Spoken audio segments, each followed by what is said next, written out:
오해를 넘어 함께라는 제목으로 말씀을 드리겠습니다.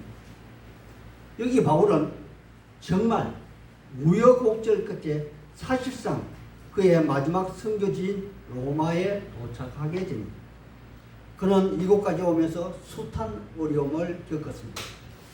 무엇보다 그는 원치 않는 제수의 신분으로 3번이나 배를 갈아타는 과정에서 두 번째는 북동풍, 즉 바람이 유라굴라 강풍으로 인하여 멜리데 섬에 배가 파손되게 되므로 뜻하지 않게 그곳에 착륙하게 되었고, 그곳에서 뱀에게 물리는 사건과 그곳의 주장 오블리의 아버지 이질병을 고쳐주는 그러한 사건으로 인하여 성령 하나님이 의도하시고 작정하신 멜리데 섬에 복음이 편만하게 전하여지게 된 것입니다. 그리고 약 3개월의 시간이 지나간 후에 어렵게 로마로 향하는 배 알렉산드리아의 배를 타고 이곳 로마에 간신히 도착하게 되는 것입니다. 물론 이곳까지 3번의 선주와 선장이 바뀌었고, 그리고 바울을 호송하는 백부장 율리오, 그리고 다수의 제수와 함께 동행을 하였으나 특히 이 사건을 자세하게 기록한 누가와 데살로니가 사람 아리스토하고 함께한 것이 그에게는 크나큰 위안이 되었을 것입니다. 그런데 그 누구보다도 더 공식적으로 바울을 배려한 사람이 있는데 바로 백부장 율리오입니다. 왜냐하면 그는 의도적으로 배가 파손하는 동안 든든한 후원자가 되어주었고, 또 배가 파손한 이후에는 다수의 로마 병사가 제수를 모두 죽이고자 의논하였으나 백부장 율리오는 바울 한 사람을 살리기 위하여 모든 제수를 죽이지 않고 살려준 바 되었습니다. 그리고 로마에 도착했어도 혹시 모를 사건을 미연에 방지하기 위하여 특별히 군인 한 사람을 그에게 붙여주셔서 그를 보호하고 있는 그러한 모습도 보게 됩니다.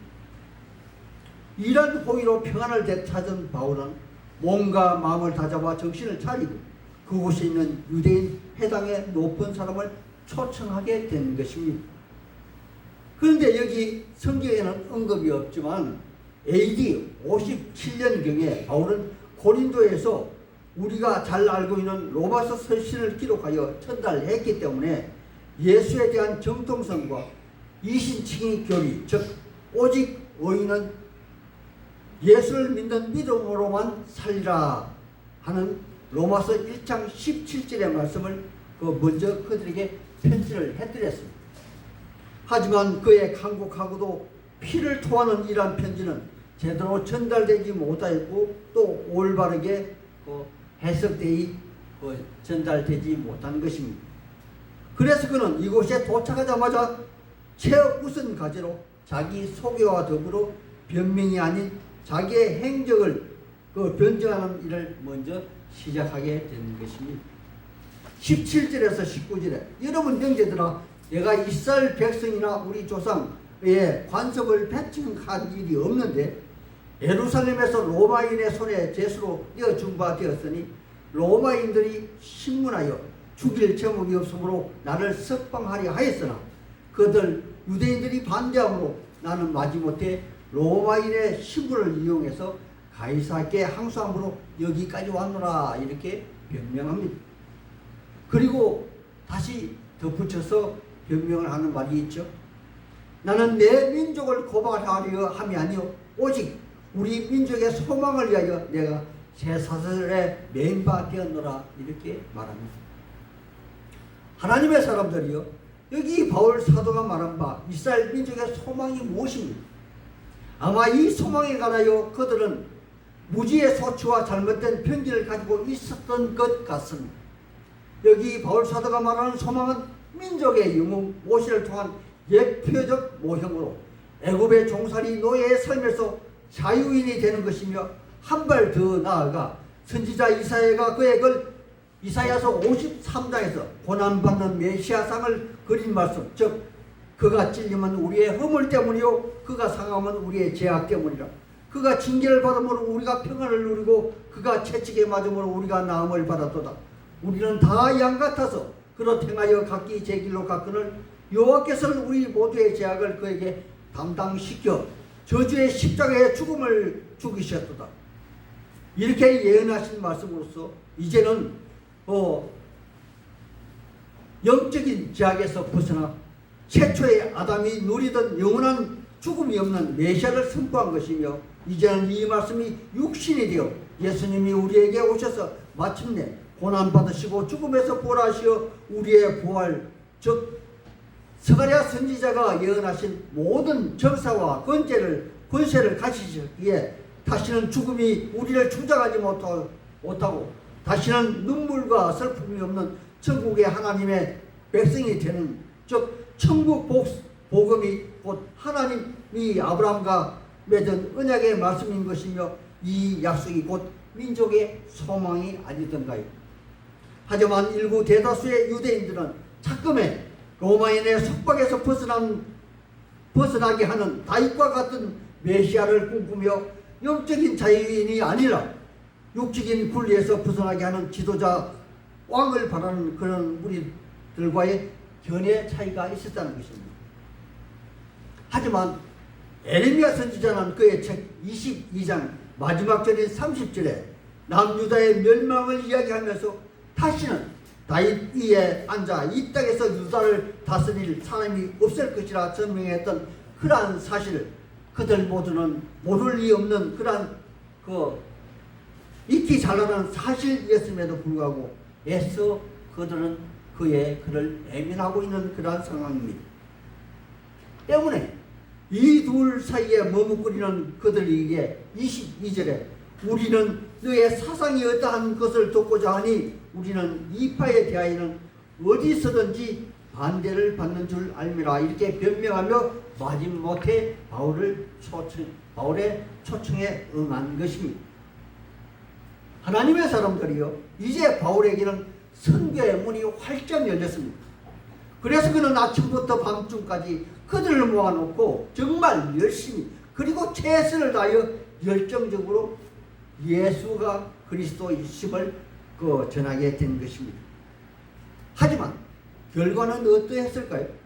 과연 바울의 기대에 미쳤을까요?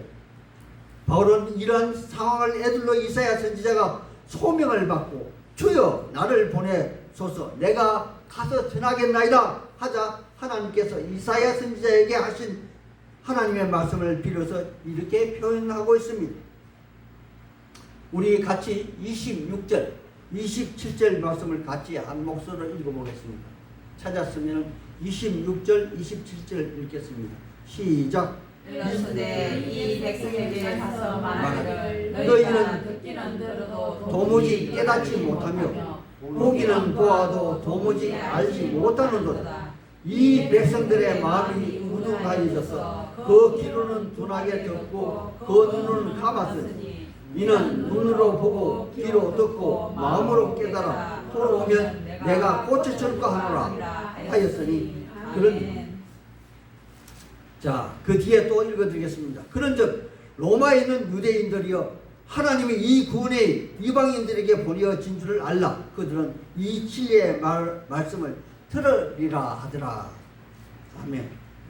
하나님의 사람들이여 바로 바울 사도는 이 말을 하면서 얼마나 마음이 아팠을까요? 그는 절대적으로 자기 민족을 사랑했더랬습니다. 그래서 여기 로마서 9장 1절에서 5절에 그는 이렇게 하소연하며 예수에 대해서 증언하는 글을 적었습니다. 제가 읽어드리겠습니다. 내가 그리스도 안에서 참말을 하고 거짓말을 아니하노라. 나에게 큰 근심이 있는 것과 마음에 거치지 않은 고통이 있는 것을 내 양심이 성령 안에서 나와 더불어 증언하노니 나의 형제 곧 권력의 친척을 위하여 내 자신이 저주를 받아 그리스도에게서 끊어질지라도 원하는 바로라.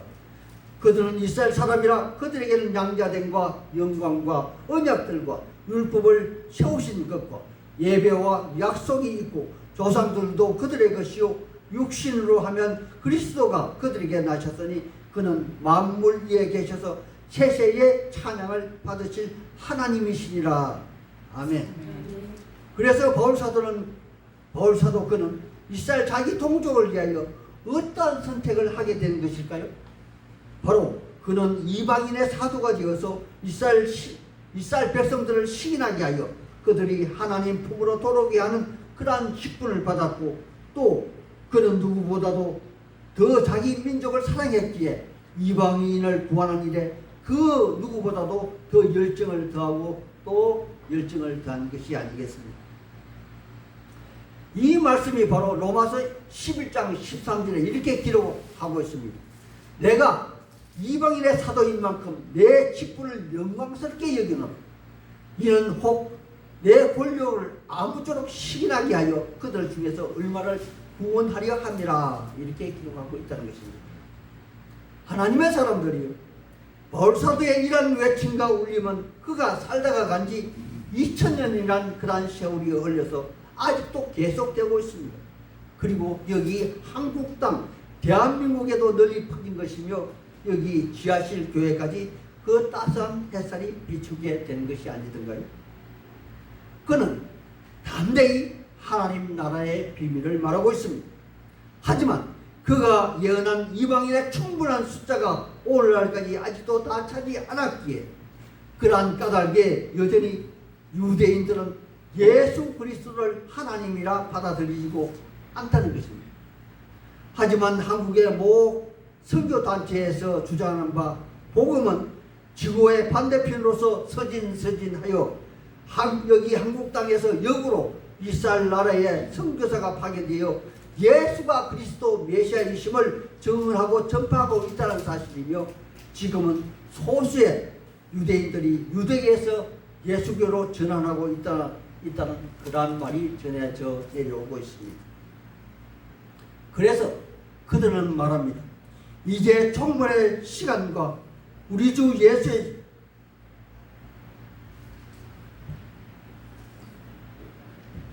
예수님의 재림의 시간은 마지막 5분을 남겨두고 있는 그러한 상황이라고 합니다. 하지만 중세 르네상스 시대 스피노자는 이러한 말을 남기기도 하였습니다. 나는 내일 지구에 총말이 온다 할지라도 오늘 한 그루의 사과나무를 심겠노라. 이 말은 세기의 거문으로서 오늘 우리는 우리의 삶을 정말 열심히 잘 살아야 한다는 것을 이야기하는 말일 것입니다.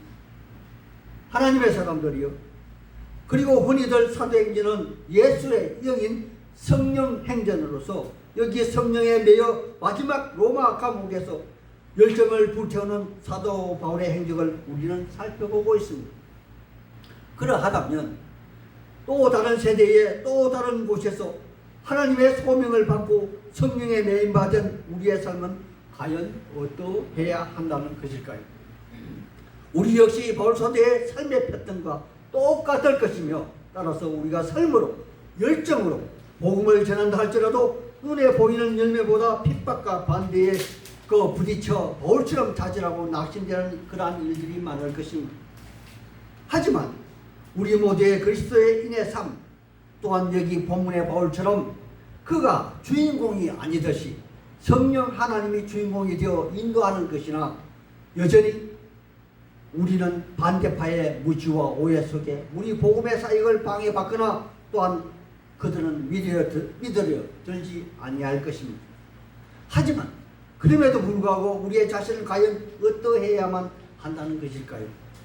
여기 바울처럼 그들 외면하지 아니하며 같이 부대끼며 싸우며 담대하게 그들과 함께 나아가야 할 것이 아니겠습니까? 바울 사도는 이제 육신의 생명의 마지막 불꽃을 태우는 그러한 시간입니다. 하지만 그는 로마인의 죄수가 되어 감옥에 갇혀있는 그러한 상황입니다. 다시 말해 시간도 촉박하고 여건도 썩 좋지 못합니다. 이러한 악조건 속에서도 그는 주의 환경과 반대에도 전혀 자기 주장을 굽히지 않고 있습니다. 여기 31절에 그는 이렇게 전하고 있습니다. 하나님 나라를 전파하며 주 예수 그리스도에 가는 모든 것을 담대하게 거침없이 가르치더라. 하나님의 사람들이요, 복음 전파에는 주위 환경과 나의 처지와 형편에 아무런 관계가 없음. 오직 나의 열정과 꿈과 소망의 삶이 녹아있을 따름입니다. 이제 우리는 그 누구도 아닌 나만의 성령 행전을 기록해야 할 것입니다. 바울처럼 삶으로, 행함으로, 몸으로 실천해야 한다는 것입니다. 복음을 전파함에 있어서 다수의 사람들이 오해하고 반대하고 박해한다 할지라도 그들을 부인하지 않고 함께 가야만 한다는 것입니다.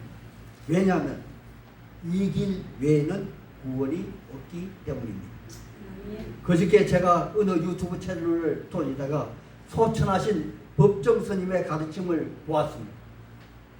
그분의 가르침 중에 불교 신자이건 기독교 신자이건 습관적으로 절에 가고 교회에 가면 안 된다는 것이며 참으로 몸과 마음을 다하여 가야 한다고 주장하는 그런 말을 제가 들었습니다. 이 말은 참으로 의미심장한 말일 것입니다. 하지만 목사 입장에서 은밀하게 말하면 틀린 말이고 아무 쓸모도 없는 말입니다. 왜냐하면 이는 여기에서 아무도 없는 깜깜한 빈방에서 자세가 전혀 흐트러짐 없이 올바르게 행한다는 신독을 말하는 것이나 기독교인들은 어쩔 수 없는 그런 사람이라는 것입니다. 절대 선할 수 없는 그러한 존재가 사람이라는 것으로서 하나님의 은혜를 깨닫는 자가 하나님의 구원의 은혜에 감격하여 아무도 없는 깜깜한 방에서 그 밤중에 올바르게 정직하게 그리고 행할 수 있다는 것입니다. 그러므로 앞뒤가 바뀐 말에 현혹이 되어 감탄하는 그런 종교적인 삶이 아니라 올바른 지혜와 지식을 가져야 한다는 것입니다. 하나님을 아는 것이 지혜요 지식입니다. 그래야만 어떠한 오해를 받아도 헤쳐나갈 수 있다는 것이며 잘못된 길을 가는 사람도 부여안고 함께 그 어깨를 다독이며 걸어갈 수 있다는 그러한 말인 것입니다. 따라서 오늘 여기 사도행전의 마지막 장을 살펴보면서 나의 사도행전은 어떻게 기록될 것인지 마음으로 깊이 생각하고 삶으로 실천한 그리스도인이 다 되시기를 우리 주 예수님 이름 받들어 소망하고 축복하는 바입니다. 아멘.